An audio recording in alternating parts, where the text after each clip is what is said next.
Welcome to another episode of the brand called You, a podcast and podcast show that brings you leadership lessons, knowledge, experience, and wisdom from thousands of successful individuals from around the world.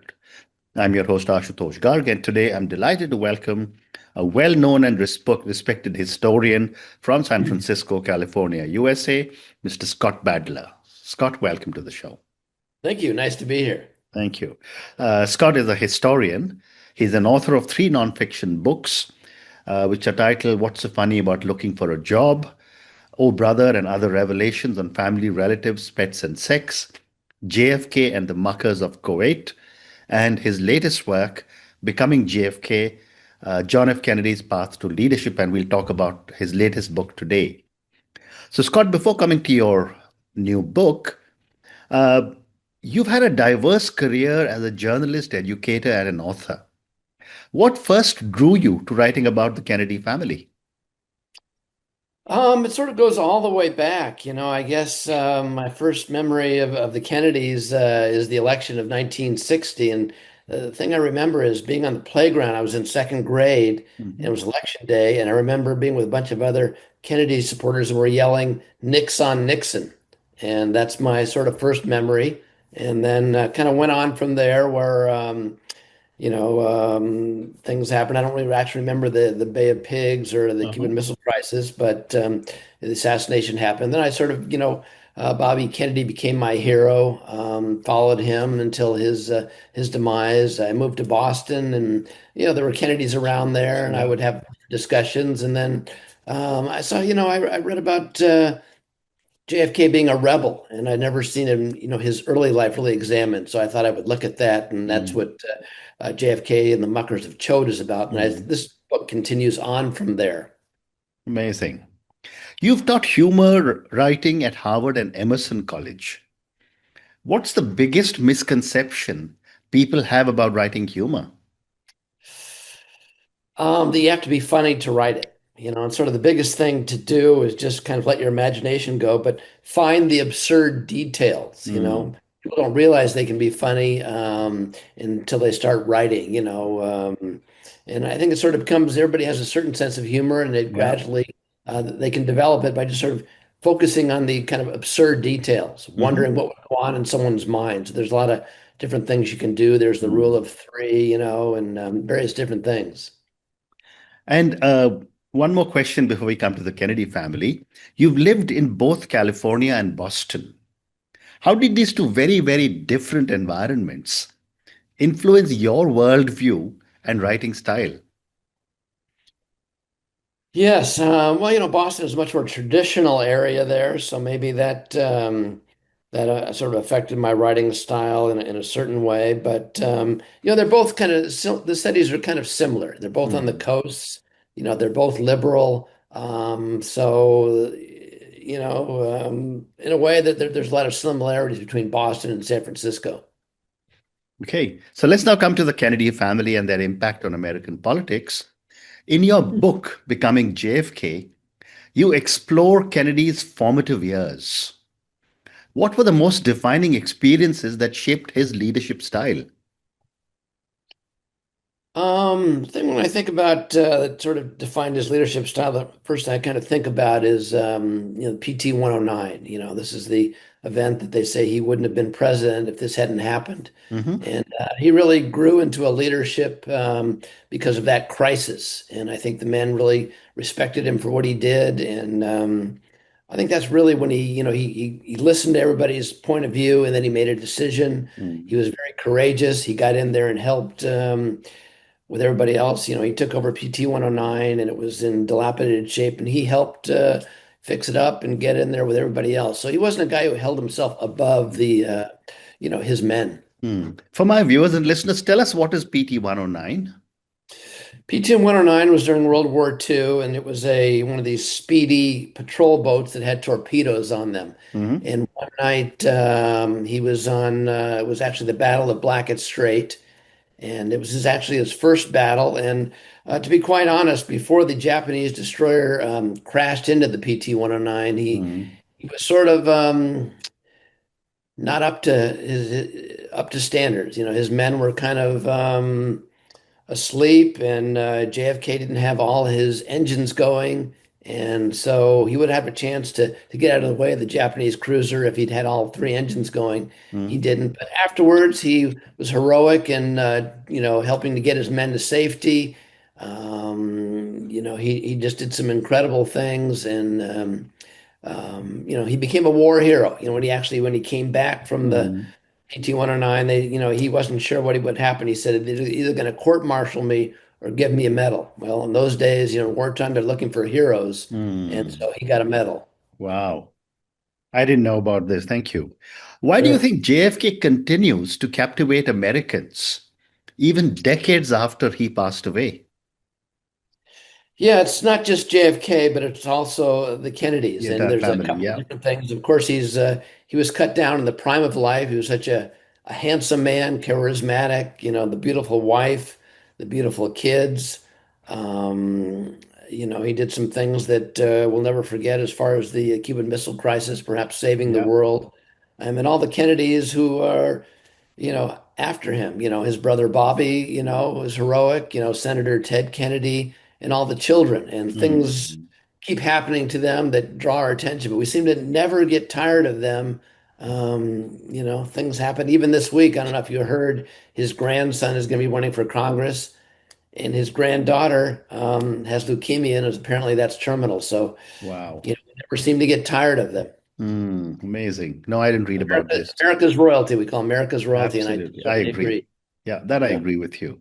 But you portray Kennedy as a work in progress, not born great, but becoming great.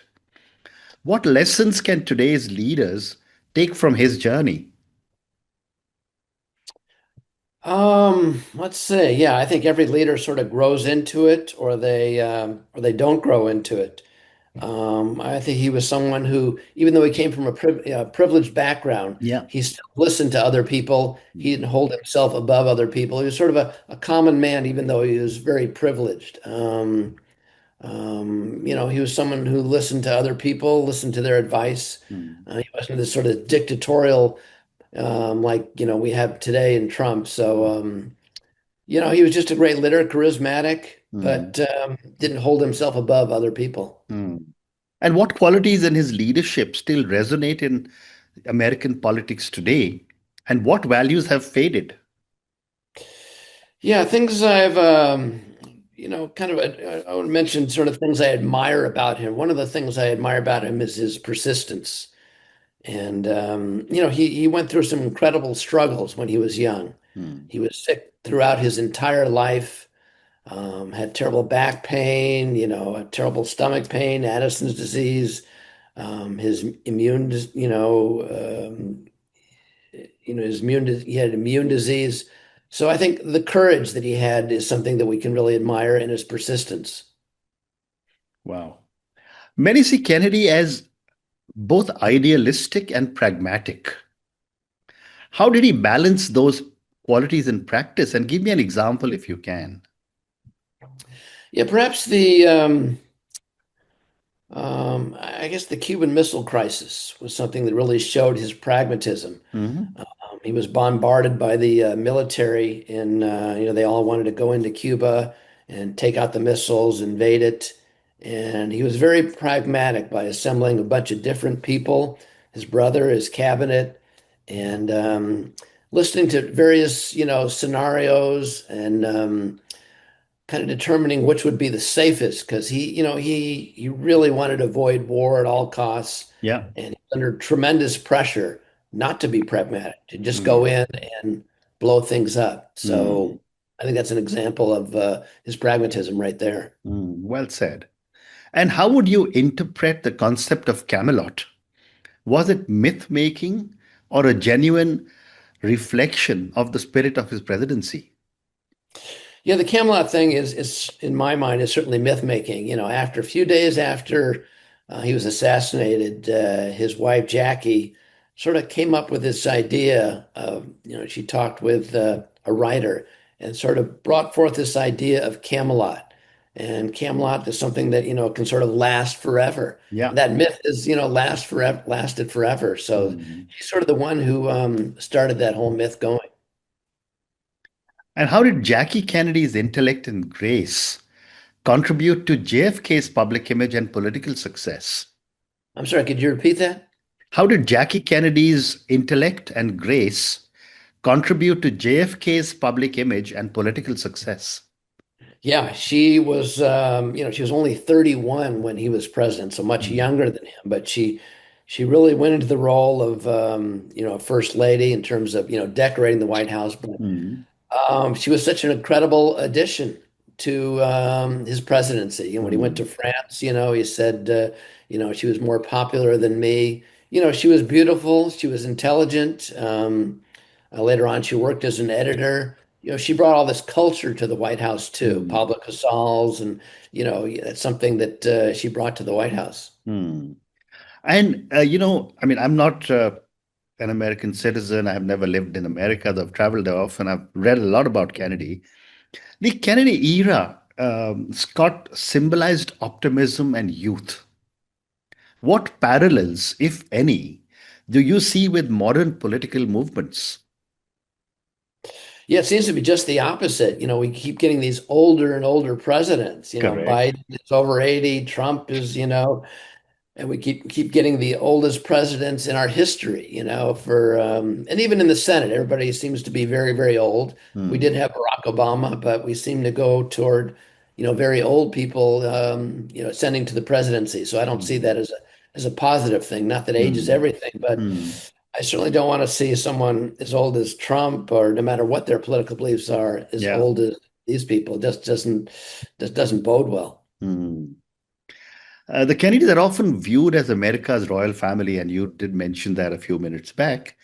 What dynamics within their household contributed to their ambition and sense of purpose? And what was the role Bob Kennedy or Robert Kennedy's, John F. Kennedy's father play in this whole thing? Yeah, he did play a big role. He told his sons, you don't need money. We have plenty of money, so you need to make some sort of contribution Hmm. to, American society or to the world. And he was tough on them. He was very tough. He wouldn't accept second place. If they would go Hmm. to sailboat races, and finish second or third, he would, go right into them because, it was either, second places for losers. Yeah. But he also wanted to get them, expose them to as many ideas as possible. After JFK graduated from high school, he sent him off to England to study under a socialist. So he wanted the best for his sons, but he also Hmm. pushed them very, very hard. Hmm. And how did the Kennedy's Catholic faith influence both his challenges and his triumphs in politics? I think Kennedy, as all politicians, pretty much do, they separate their religious life from the political life. You know, um, So he would occasionally go to church, but he separated, his Catholicism, his religious background from Hmm. politics. Uh, Time for two more questions for you. The Kennedy Mhm. family endured great tragedy. How did they maintain their public commitment to service through their personal loss? And this has happened with so many different members of the family.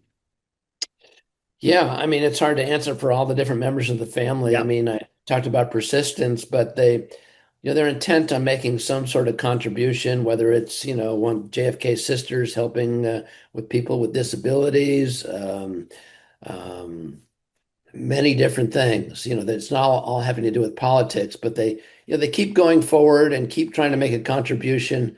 Um, and so, they set a sort of a wonderful example, I think. And Hmm. I think it's great that they keep doing things and they're in the public eye, Hmm. and they set an example for young people even today. Yeah. Are there any interesting stories that you have picked up in all your research that are not commonly known that my viewers and listeners may be interested in? Yeah, I picked up some things. JFK is certainly frozen in time, but as this handsome president and everything. But I discovered he was this rebellious teenager and led this insurrection against his high school head of school, Hmm. and he was actually kicked out, and they allowed him to come back in. Then also he was in jail, and to find out that he was in jail, it was just for a very Hmm. short time, Yeah. was it was kind of astounding to find out. Mm, mm, And some other things with PT 109, that he was supposed to, he only recently we find out that he received notice that the Japanese ships were in the area, and he still didn't, engage all his engines, so that he was a little more at fault for what happened than I mm. originally believed. Amazing. Thank you for sharing these. And my Sure. last question for you, Scott. Do you think any contemporary political figure in America carries forward the Kennedy ethos? Hmm. Our governor of California here, Newsom, is someone that I'm kind of looking at. And I remember one time he said that Bobby Kennedy was his hero, and I Hmm. chatted with Newsom about that. So he has the good looks, he has the charisma. He's certainly, I think, going to run for president in the 28th. So we'll take a quick look at him, or a careful look at him, and see if he has the Kennedy, charisma, and goes on to big things. We'll have to wait and Mm, see on that. wow. And I sincerely hope he does because your country does need a leader who can stand up. But on that note, Scott, what an amazing conversation this has been. I mean, I have followed uh, Kennedy. I've seen his films, the serial. I've read about him, and I've been always fascinated with everything that he and his family have done for your country. Thank you so much for bringing to light this whole story of Kennedy once again through your books and through your conversation with me. Thank you again for speaking to me, and good luck to you. Great. Thank you for having me. Thank you for listening to the brand called You Videocast and Podcast, a platform that brings you knowledge, experience, and wisdom of hundreds of successful individuals from around the world. Do visit our website www.tbcy.in to watch and listen to the stories of many more individuals. You can also follow us on YouTube, Facebook, Instagram, and Twitter. Just search for the brand called You.